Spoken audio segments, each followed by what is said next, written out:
रुकिए, इस भागती हुई जिंदगी के शोर को जरा थामिए और अपनी आत्मा से एक सवाल पूछिए। क्या आप भी हर रात तकिए पर सिर रखते ही चिंताओं के किसी गहरे समुद्र में डूब जाते हैं? क्या आपके दिल के एकांत में भी कुछ ऐसे अनकहे जख्म और आंसू हैं जिन्हें आप दुनिया के डर से किसी से साझा नहीं कर पाते? क्या आपको ऐसा महसूस होता है कि जीवन में सब कुछ होते हुए भी भीतर की वो रूहानी शांति कहीं खो गई है? यदि आपका दिल इस बात पर हाँ कहता है, तो आज इस पल के बाद आपके जीवन को देखने का नजरिया ही हमेशा के लिए बदलने वाला है, क्योंकि आज इस दिव्य संदेश के माध्यम से परम परमेश्वर श्री कृष्ण आपके बिखरे हुए मन को समेटने आ रहे हैं। आज आप जानेंगे कि जिस महापरेशानी को आप अपना अंत समझ रहे थे, वास्तव में वह आपके जीवन की सबसे बड़ी शक्ति बनने की शुरुआत है। इस उपदेश को केवल कानों से नहीं, बल्कि अपने हृदय की गहराई से सुनिएगा, क्योंकि ब्रह्मांड का कोई भी संयोग बिना कारण नहीं होता। हो सकता है आज का ये पल विशेष रूप से आपकी ही राह बदलने के लिए चुना गया हो। याद रखिए, इंसान को उसकी बाहरी परिस्थितियां कभी नहीं मारती, उसे मारती हैं उसके भीतर पड़ने वाली चिंता।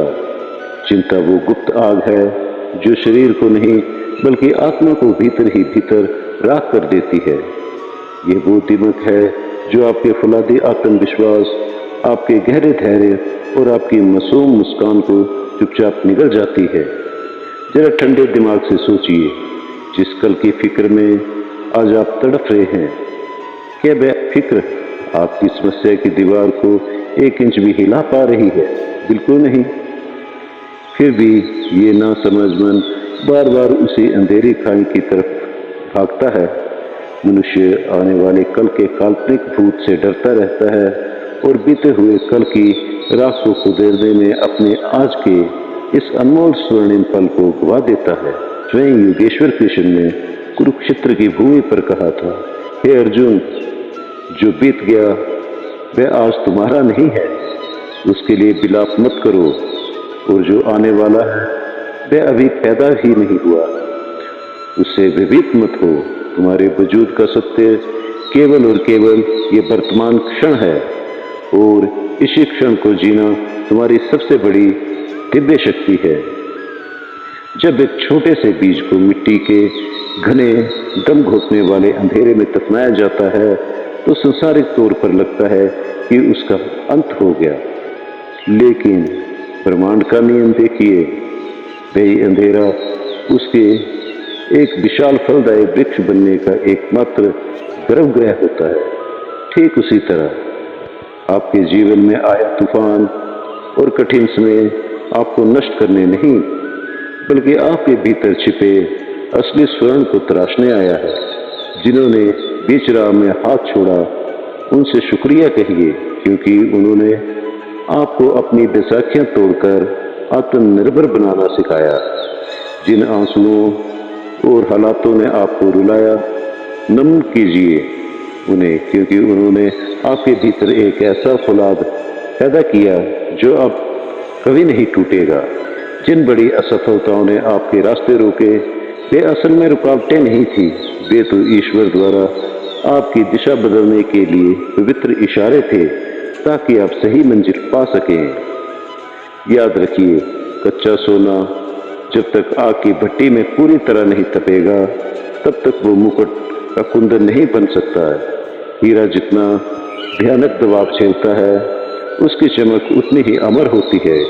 ठीक वैसे ही एक साधारण इंसान जब तक संघर्ष की आग से नहीं गुजरता, तब तक वो महानता को सिद्ध नहीं कर सकता। आपकी रूह के अशांत होने का सबसे बड़ा कारण ये है कि आप इस असीम सृष्टि के हर पन्ने को अपने हिसाब से पलटना चाहते हैं। आप चाहते हैं कि हर इंसान, हर घटना आपकी सोची हुई पटकथा के अनुसार चले। पर ये भूलिए मत, ये अनंत ब्रह्मांड आपकी अधूरी इच्छाओं से नहीं, बल्कि कर्म और काल के अचूक अटल नियमों से संचालित है। आपका अधिकार आपकी सीमा केवल निष्काम भाव से कर्म करने तक है। उसके फल की चाबी आपके हाथ में नहीं है।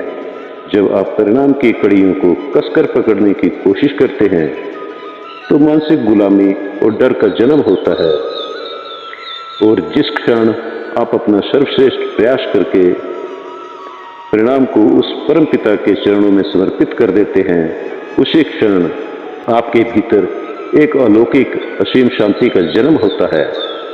जब पूरी दुनिया आपका हाथ छोड़ देगी, तब वह मुरलीधर आपको अपनी बाहों में थाम लेगा।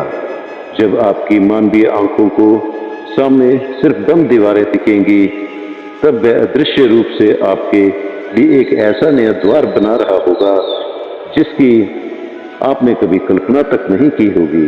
इसलिए जब भी दिल कांपने लगे तो पूरी शिद्दत से इस सत्य को दोहराना, जो मेरी नीयत में लिखा है उसे संसार की कोई ताकत मुझसे छीन नहीं सकती, और जो मेरा है ही नहीं उसके लिए रोना मेरी अज्ञानता है। इस विशाल पृथ्वी पर कोई ऐसा एक भी वजूद नहीं, कोई भी एक ऐसा मनुष्य नहीं जो भीतर से रो ना रहा। हर मुस्कुराते चेहरे के पीछे एक गुप्त युद्ध चल रहा है। फर्क इतना है कि कोई अपनी दास्तां सरे बाजार बयां कर देता है तो कोई मर्यादा की मुस्कान ओढ़कर उसे अपने भीतर ही पी जाता है। आपकी सबसे आत्मघाती भूल ये है कि आप अपनी छिपी हुई कमियों की तुलना दूसरों के सजाए हुए बाहरी चेहरों से करते हैं। विधाता ने हर एक रूह के लिए एक बिल्कुल अनूठी राह, एक विशेष परीक्षा पत्र तैयार किया है। जब आपकी कोई बड़ी मन्नत अधूरी रह जाती है तो आप उस परम चेतना पर सवाल उठाने लगते हैं। लेकिन होश में आकर सोचिए, क्या हर जिद का पूरा होना ही आशीर्वाद है? एक समझदार माँ अपने बच्चे को चमकता हुआ अंगारा कभी नहीं छूने देती, चाहे बच्चा जितना भी रोए या चीखे।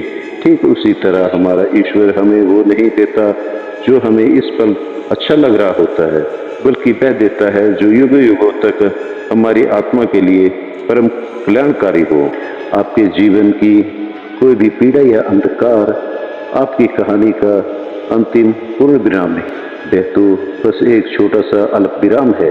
जब तक आपकी छाती में सांसों की ये डोर चल रही है, तब तक उस परम लेखक ने आपकी कहानी का सबसे खूबसूरत हिस्सा बचाकर रखा है। आने वाले भविष्य में कुछ ऐसे जादुई दिन आपका इंतजार कर रहे हैं जब आप खुद अपने अतीत को देखकर नम आंखों से कहेंगे, हे मेरे माधव, तेरा अनंत कोटि धन्यवाद। अगर तूने उस दिन मुझे उस तरह से गुजारा होता तो आज मैं इस दिव्य ऊंचाई को कभी छू नहीं पाता। इसलिए आज इसी वक्त से हर सुबह उठकर उन चीजों का मातम मनाना बंद कीजिए जो आपके पास नहीं है। इसके बजाय अपनी आंखें बंद करिए और उस सर्वोच्च शक्ति का आभार मानिए कि उसने आपको एक और नया दिन, एक और नई सुबह और खुद को निखारने का एक पवित्र मौका बख्शा है। अपने इस चंचल मन को श्री कृष्ण के निश्चल प्रेम के खूंटे से बांध दीजिए। विश्वास रखिए, इसके बाद संसार का कोई भी दुख आपको और आपके आत्मबल को पराजित नहीं कर पाएगा। अगर आपको ये वीडियो अच्छा लगा हो तो इसे अपने दोस्तों के साथ शेयर करें और वीडियो को लाइक और कमेंट करना ना भूलें। तो मिलते हैं अगले वीडियो में। धन्यवाद दोस्तों।